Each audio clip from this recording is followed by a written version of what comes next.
What's up, YouTube? This is Kevin and Ian with ZeroHP. What's up, you guys? What's up? We're gonna do our annual Game of the Year. This is our Game of the Year video, but we're gonna switch it up on you. Yeah, we're gonna switch it we're up. throwing a wrench. Yeah, wrenching it. We're actually gonna. It's hard for us to choose the Game of the Year because there's just so many games each and every year that are so great and fantastic that we couldn't just do one. Right. So, and we don't have a big pool of people to vote.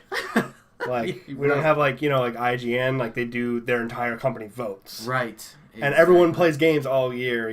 We're limited by our budgets, and you and I play different stuff at different times. Yep. So we don't even. Sometimes we won't even play like the same games for a whole year. Yeah, absolutely, and I'm a huge perpetrator of that. I'll be honest with you. Hey, I haven't played some of yours either. Yeah, I mean, well, the thing for me personally is when I play a game, I'm also very cheap, so I buy games when they're on sale, and that doesn't happen until like 3 to 4 months after its release. Right. So I don't know. You've had Witcher 3 in your library for a long time. Okay. I'm like the wife who never forgets. One of these days. So what we're gonna do this year is we're gonna choose. Ian's gonna choose 3 games, and I choose 3 games, and we're just gonna put a video of our picks into basically just a collage or composite. Right, they're all video. equal. We didn't pick. I mean, we might have I think this one was my favorite, but we don't ever really make too much distinction with that. Right. I do drop at the end of one of mine, like this is my personal favorite. Yeah, me too. Actually, I think I do that too. Yeah, cool. So we did choose our favorites, and the reason why we did this is again because we had such different tastes in games. Right. And Ian mentioned, we play games at different point in the year, so it can have different effect on us. So, but especially for 2016, I think 2016 is one of the best video game years. Yeah, honestly, it went by as if it was like bad. Yeah. A lot of people are like, I don't think people are thinking about all the games that came out. Absolutely, yeah. And tons of different kinds of games. Yeah. There's so many different games, and this year, I think more than any years, I actually picked up a game. Or multiple games that I said, you know what? I'm glad I bought this day one. Yeah. It's surprisingly, it's and very rare some to that say. I was not so happy about. Yes, very rare to say. But so we have Mafia. We're gonna keep those games that we chose, the top 3, away from this intro. So you guys are gonna have to watch the rest of the video. Yeah, just watch them, and it doesn't matter. They're not in any order, other than it's like mine, his, but we didn't rank them in any way. They're just our 6 games of the year. They're ZeroHP awards. We're not going to delay you guys anymore. This video is great, by the way. This is really good editing skills by none other than Ian over here. Oh, thanks, man. So you guys check it out. Leave any comments, below here. Of course. Give us your top 3. Like the video, of course. Spread the love, share, all that good stuff. But yeah, any final thoughts, Ian? No, man. Let's get this thing rolling. Yeah, let's get into the video, you guys. ZeroHP's 2016 Game of the Year awards right here.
try to remember the time before 2016's Doom exploded onto the scene in May.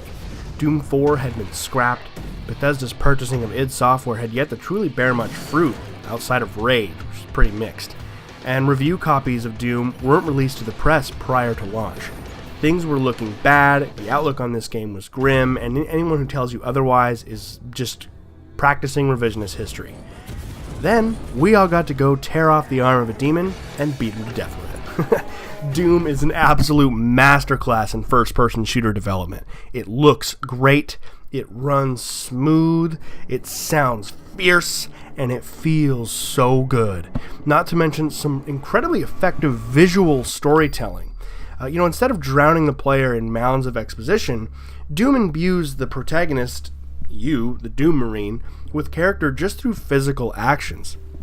Right in the beginning, the main character, not the main character, but the antagonist, who's about to give you a bunch of storyline, gets shut the fuck up when the Doom Marine grabs the tablet and throws it to the side. And the game just sets that up as a theme. Look, you're here to kill shit. Let's get going. And, there's good reason for that kind of scripting. There's plenty of good story details, actually, if you like to read the logs that you pick up in the menus. You can stop and read those, and they're really funny, actually, and some of them are super interesting, but it doesn't force it down your throat as you're playing. It's all about the gameplay. It wants you into the fight as quickly as possible. There's not a single gameplay experience out right now that can replicate the seamless and utterly fast pace of Doom's mechanics. Attack, attack, attack. Low on health? Better tear a demon's jaw off and shove it down his throat, so he drops health for you. Getting a little low on ammo? Time to bust out the chainsaw and slice some rounds out of a revenant's ribcage. Running in circles around and jumping over obstacles, using the height and coming down onto the enemy and jumping back up. The movement and mobility used is just so different, all while blasting everything in sight. It just gives you, the player, a feeling of power and control over the battlefield that you just don't get in these, military-style fish in a first-person shooter barrel that we've been getting a lot. And it just is a refreshing take on a really old genre, and really all it is them as an id coming back with their original formula, and it hasn't been really used at all. And man, it just it's one of the best games of the year. It's one of the best shooters in a really long time. And if you have not played this yet, do yourself a favor. Oh, and one last thing. How about that fucking music? Kill all the fucking demons!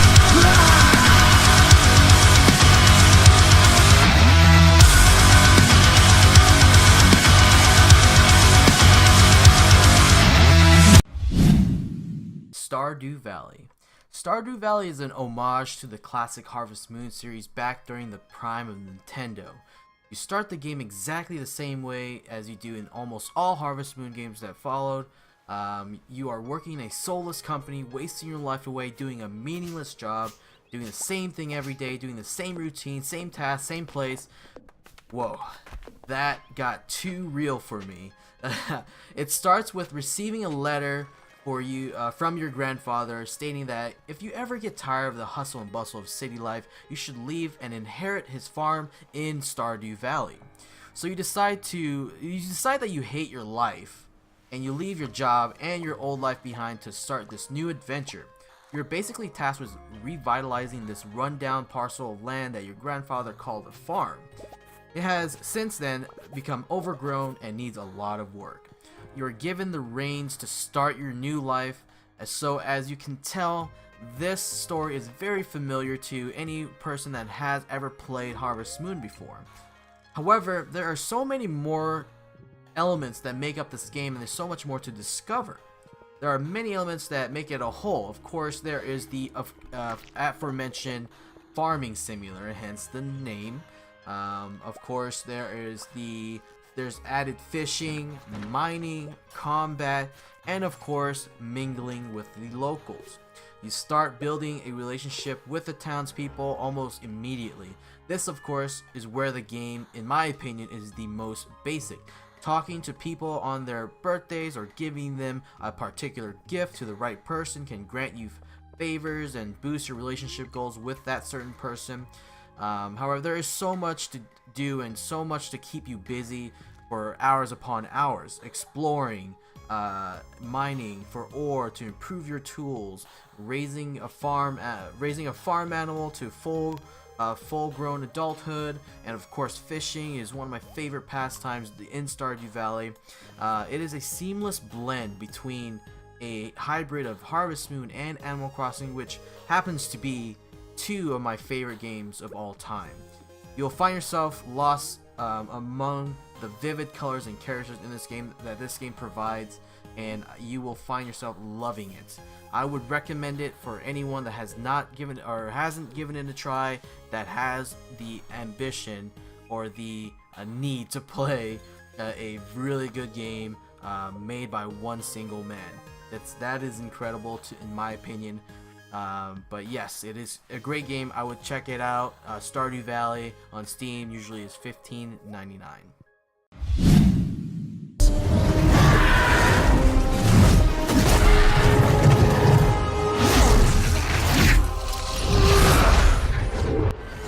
Way back when Total War Warhammer was first announced, I was admittedly a bit skeptical. I'm such a massive fan of the historical setting that this series has built its reputation upon. I was just a little worried that the new take on the series could harm its legacy. Boy, I was an idiot. Creative Assembly's brilliant work on Total War Warhammer spawned an entire new direction for Total War, while somehow still managing to keep the touchstones of the series intact. It felt fresh and new, but simultaneously familiar and homey.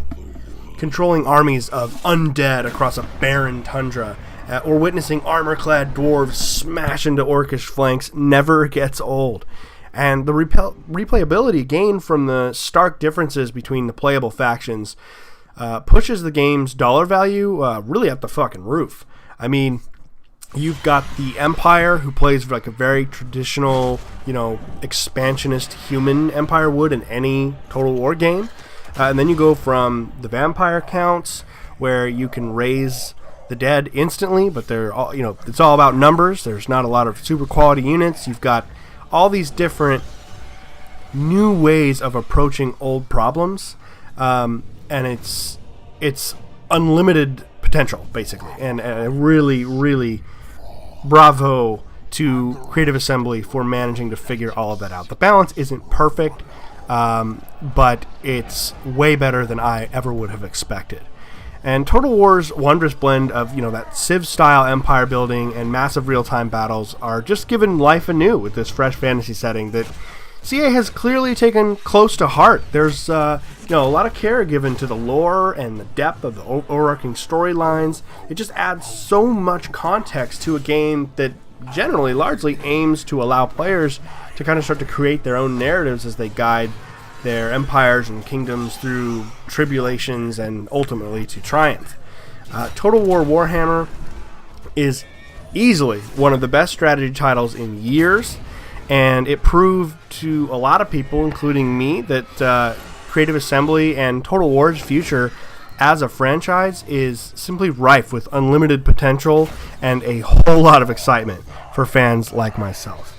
And on a brief note at the end here, I did want to also mention, now this did not go into my choice, didn't inform my choice to choose Total War Warhammer, but I do just want to give some kudos to Sega as a publisher and Creative Assembly. They've done a good job of mixing a lot of free DLC along with paid DLC. I don't feel victimized as a customer. I feel like the paid DLC has been well worth the extra amounts, and there's been a lot of free DLC, especially like a lot of heroes and stuff that just add more and more experiences and continue to diversify this game. And I just wanted to give a little kudos to that, but there you have it. ZeroHP award for our games of the year. One of them goes to Total War Warhammer. Pokémon Sun and Moon. Pokémon through the years has advanced in graphics, each game looking better than the previous. However, the core concept and gameplay has not changed much since the first generation. Pokemon Sun and Moon has revitalized the series, adding much needed new life to an already well-known series. Don't get me wrong, the core concept in the game is still Pokemon, and to catch Pokemon, and to level them, and to beat the snot out of anyone that stands in your way. Although the story is sometimes left wanting, the game overall has added many new tweaks that, in my opinion, improve the already successful formula of Pokemon. No longer will you have to deal with useless Pokemon in your party for them to carry all of your HM or your HM Mule or special moves to clear certain roadblocks. Those days are now far behind us. The biggest improvement to the game is, in fact, the game will not tell you what moves are. It will tell you what moves are super effective or not effective in each Pokemon battle, which elements that need to be remembered, and what types are effective against another type, each Pokemon's strength and weakness. The improvements don't stop there. The menu and the UI have been retweaked to show you better information and adds small things like mapping a Pokeball to a button so you can get easy access during a battle. It's a well thought out process for the entire Pokemon series, Sun and Moon.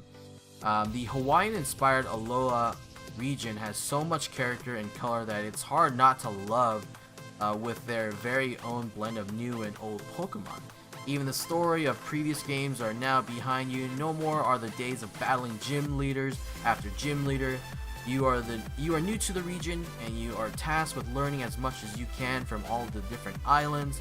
Sun and Moon provide a great opportunity for those who have always been interested in the series to now finally put a foot in the door and play.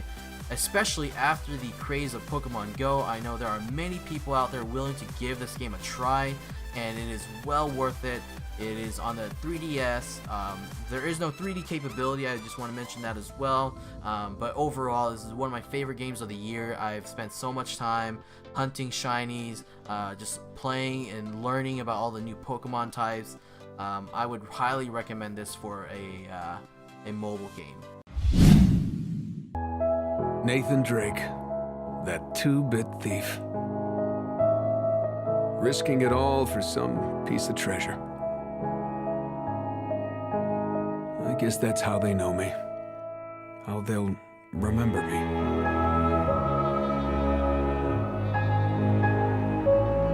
But that's not who I am. Uncharted 4 is the culmination of all the years spent with Nathan Drake on his adventures around the globe. The final game in the series, at least for Naughty Dog, was yet another home run by what has become possibly the greatest development team in the world. This title is the epitome of complementary game development. Now, my definition of what that means, complementary game development, is as follows. Let's start with its stunning visuals. The vistas and just the artwork itself gives such a real sense of place for all of this unbelievable animation. So now we're in animation. And there are so few canned animation, it makes one wonder if they didn't hand animate the entire game. Now, they didn't, but you'd think they might. I mean, even when you could just put the controller down and sit there, and all the different animations that Nate will do while standing there, the people will never even see these things, and they're in there. So it's clearly out of a place of love and passion, and that runs through every vein of this entire game.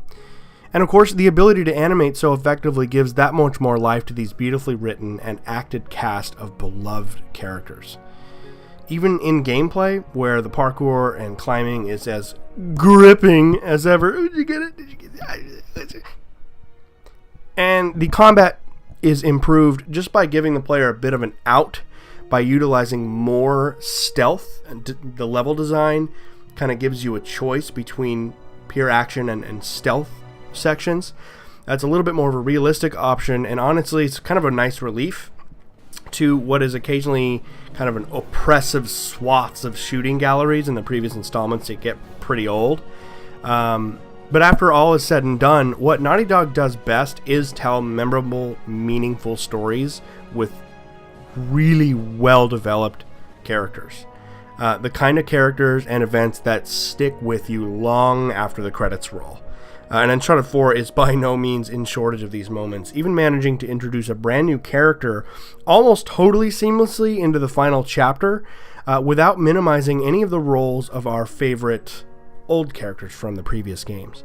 And Uncharted 4 was the pinnacle of the series, in my opinion, seamlessly blending story, character, exploration, and action-packed gameplay into a near-perfect swan song for what has become one of gaming's most adored classic series. My favorite game of the year. The world could always use more heroes.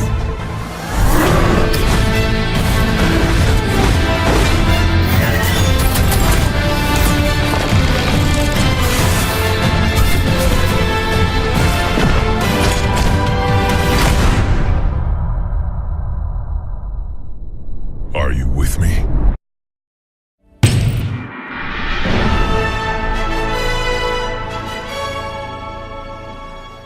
Overwatch.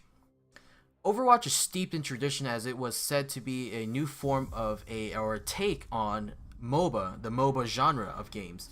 However, not only does it meet those expectations for being a hardcore, tactical, with a lot of teamwork involved, but it exceeds in all aspects. And it meets all expectations and exceeds them as well. Overwatch is an extremely well-balanced game. Even at launch, there were very few issues with the hero being overpowered or even the opposite, underpowered. What Blizzard has done through the years has always been take a pre-established genre and perfected it.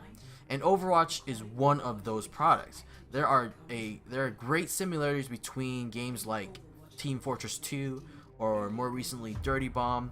However, what Overwatch has above those games is the fact that you can sense the small details and the fine craftsmanship that the guys like Jeffrey Kaplan and Chris Metzen and Aaron Keller have put into the project.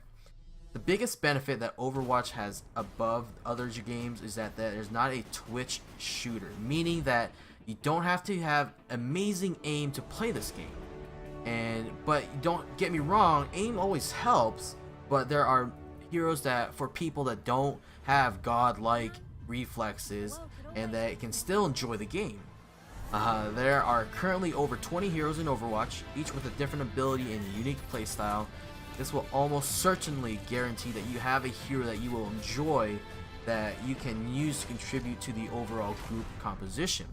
Teamwork is essential in this game, and it's so very important to have the correct hero in the right situation. Blizzard knows this and has built a game around giving people the ability to switch upon death to better suit the flow of the game. Overwatch provides an easy to access game, but it has a very high skill ceiling, which has hooked me since day one. For me, wanting to learn how to use every hero has been my personal challenge. No other game this year has taken up more of my time and immersed me into a universe full of characters from all different walks of life. I want to mention that I also want to mention that the launch of Overwatch was one of the smoothest launches of 2016. That has also been a point for me to keep track of ever since the Halo Remastered came out and was literally unplayable. Since games and publishers seem to want to release games that are half done and not prepared with server issues and glitches and all that, I just want to make it a point that Overwatch has since day one been an excellent smooth game with no glitches, nothing of the sort. And Blizzard has great support for the team. If there was anything that's ever needed, there's balancing things or anything like that, Blizzard is on it. Again, this Overwatch is probably my favorite game that came out in 2016. You guys can always pick it up on PC, Xbox One, PS4. It's a fantastic game. I would highly recommend it. You'll lose tons of hours into it. Yeah, I like camping with this guy. It's like really unfair though.